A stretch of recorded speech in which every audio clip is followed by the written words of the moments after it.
प्रहलाद सभा में खड़ा होकर और अपने पिताजी से कहता है,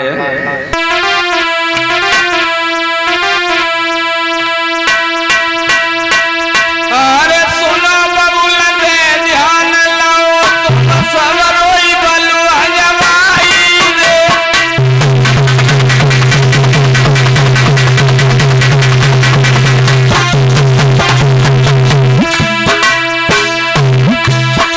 हमया खिलपिया खिला लगाए ना बलुआ रे सताई रे।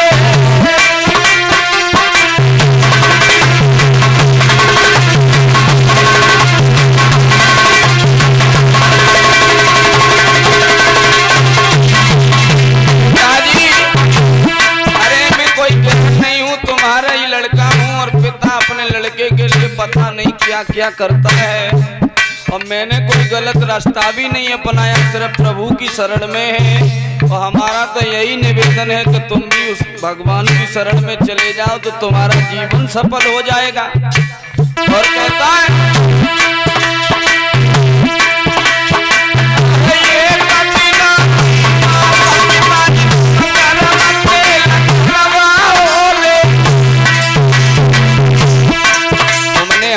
कहा कि हम ये देखेंगे तेरे भगवान कहाँ हैं।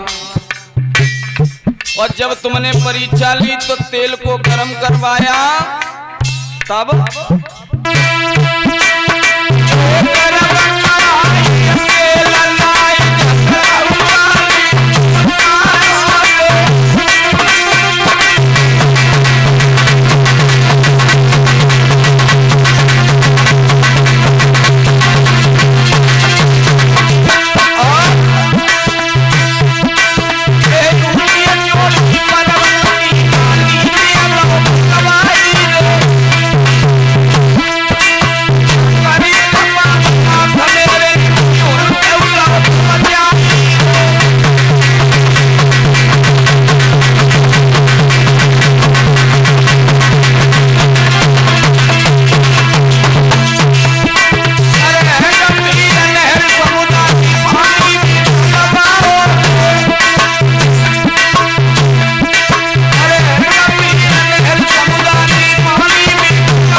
शब्द सुना तो हिरण्याकश्यप एकदम क्रोधित हो गया। जवाब दिया प्रहलाद, अरे इतने दुख और जो मैंने तुझे जुल्म दिए उन्हें आज तू सब भूल जा, लेकिन आज मैं साक्षात देखना चाहूंगा कि तुझे भगवान बचाने के लिए आता कौन सी जगह से। एकदम से तलवार निकाली और मारने को भागे। और जब मारने को भागे सोचा हमें ऐसा लगता है मैंने तलवार चलाई और प्रहलाद का वध हो गया तो मैं भगवान को भी नहीं देख पाएंगे और पता नहीं इसकी भगवान रक्षा कर रहे हैं या कोई दूसरा रक्षा कर रहा है, ये तो मुझे खोजना ही होगा। तो आज हिरण्याकश्यप ने आदेश दिया, मंत्री से कहा ऐसा करो जो ये खम्मा दिख रहा है इस खम्मे को इतना गर्म करवाओ कि दिखने में ये लाल हो जाए। श्री सुखदेव जी कहते हैं राजन परीक्षित उस खम्मे को इतना गर्म करवाया गया कि दिखने में जो भी देखता है देखकर सोचने लगा, अरे हिरण्याकश्यप तू अपने पुत्र को इतना दुख दे रहा है, भला जब पुत्र इसे भेंटेगा तो जलकर राख हो जाएगा। अब प्रहलाद से कहा कि तेरा भगवान देखे कहां से आएगा, तुझे कैसे बचाएगा, तू आगे बढ़ और इस खम्भ को भेंट। और जब ये कहा प्रहलाद भी घबरा गया, अरे छोटा बच्चा ही तो था। आगे बढ़ा प्रहलाद, सोचने लगा भला ऐसा न हो जाए कहीं खम्भे को पकड़ते पकड़ते हमारा देहांत हो जाए।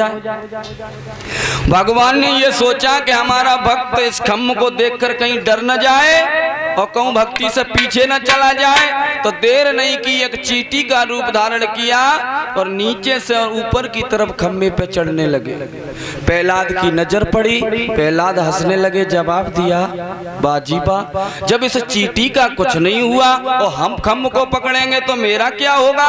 एकदम से प्रहलाद आगे बढ़े और उस खम्भ को भेंट लिया। जैसे ही खम्भ को भेंटा, हिरण्याकश्यप ने सोचा कि ये अब भी बच गया, तो तलवार लेकर अपने पुत्र पर झपटा और जैसे ही तलवार चलाई तो हुआ क्या,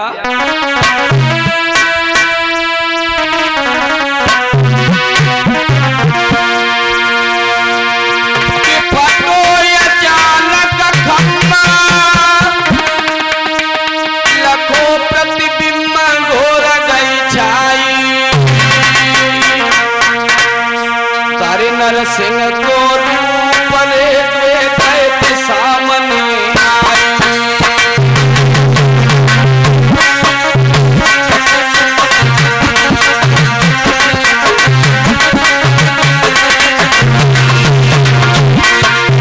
जैसे ही तलवार चलाई, एकदम से आवाज हुई। हिरण्याकश्यप ने कुछ नहीं देख पाया, नरसिंह भगवान का रूप धारण करके और भगवान प्रकट हो गए।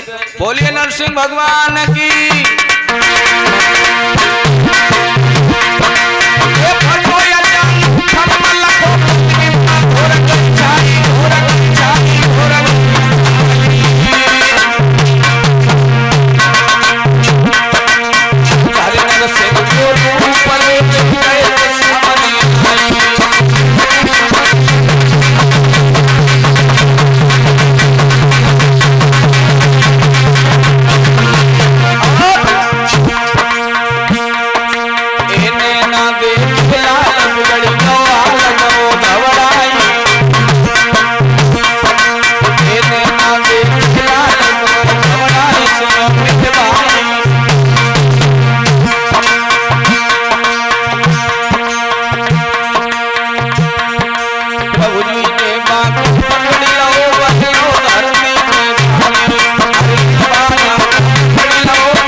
हिरण्याकश्यप ने तलवार चलाई, आज नारायण भगवान उस खम्भ से प्रकट हो गए नरसिंह का रूप धारण करके। हिरण्याकश्यप को पकड़ लिया। हिरण्याकश्यप ने देखा, जवाब दिया, है तू बीच में कौन आ गया। जवाब दिया, कोई बात नहीं, मैं आ गया तो कुछ सोच समझ कर ही आया हूँ। जवाब दिया, तू है कौन। नारायण भगवान हंसने लगे, जवाब दिया, दुष्ट, अरे मूर्ख, तुझे अभी भी ज्ञात नहीं हुआ कि मैं कौन हूँ, मैं तेरी मौत। जवाब दिया, हमारी मौत। बोले हाँ। हिरण्याकश्यप हंसने लगा, जवाब दिया, तू मेरी मौत कैसे हो सकता है। बोले क्यों।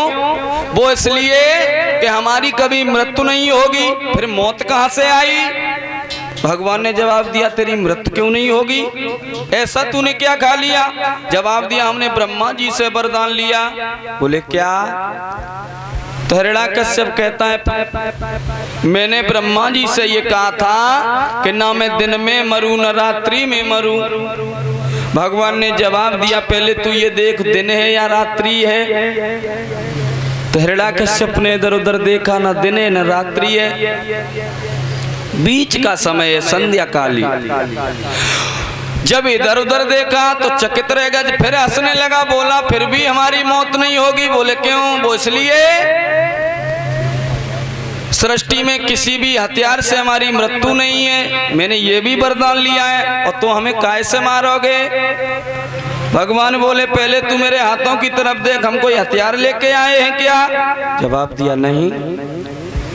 फिर जवाब दिया, फिर भी मेरी मौत नहीं होगी। बोले क्यों। वो इसलिए ब्रह्मा जी ने मुझे ये भी वरदान दिया कि ना हम ऊपर मरेंगे ना नीचे मरेंगे। एकदम आगे बढ़ के नरसिंह भगवान ने उस दुष्ट को पकड़ा और जाकर देहरी पर रख लिया और जवाब दिया अपने घुटनों पर, तू ये देख ऊपर है या नीचे। हिरण्यकश्यप अब घबराने लगा, बोला ना ही तो ऊपर हूँ ना ही नीचे हूँ, आपने तो बीच घुटनों पर रख लिया। अब जवाब दिया, ना ही मैं भीतर मर सकता हूँ ना बाहर मरूंगा। फिर जवाब दिया, मूर्ख थोड़ा दिमाग लगा, तू देख अंदर है या बाहर। तो उसने देखा ना अंदर है ना बाहर है, बीच बेदेहरी पे रखे। फिर एकदम से आशा बोला, मेरी फिर भी मृत्यु नहीं होगी। बोले क्यों? वो इसलिए कि 1 साल में 12 महीना होते हैं, कोई सा भी महीना ऐसा नहीं है जिसमें हमारी मृत्यु हो जाए। ब्रह्मा जी ने ये वरदान दिया। भगवान बोले, तूने ये तो मांग लिया सब सोच समझ कर, लेकिन इसीलिए हम 13वां महीना लेकर आए जिसे लौंद का महीना कहेंगे आज से। अब घबरा गया, जवाब दिया, मुझे माफ कर दो, हमसे गलती हो गई। लेकिन श्री सुखदेव जी कहते हैं, राजन परीक्षित, 2-4 हाथ भी दिखलाए, पर कौन खेलने वाला था।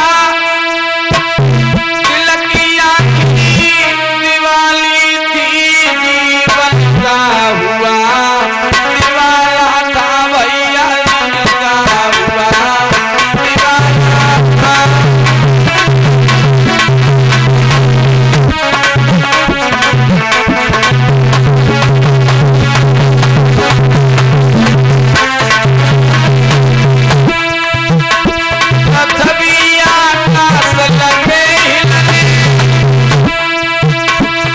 कश्यप ने झटका लगाया, छूटकर खड़ा हो गया, तलवार निकाली, नरसिंह भगवान पर प्रहार कर दिया। अब भगवान और हिरण्यकश्यप में युद्ध होने लगा। अब पृथ्वी आकाश लगे हिलने, ओ महाघोर संग्राम हुआ। आखिर नरहरि के हाथों से पापी का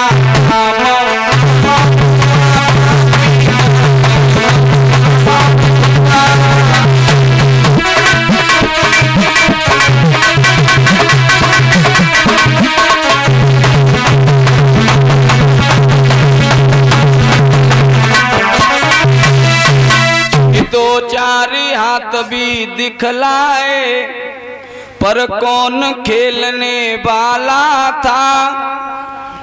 हिरण्यकश्यप ने भगवान के साथ 2-4 हाथ जब दिखाए, भगवान से युद्ध किया, तो भगवान ने देर नहीं की, पुनः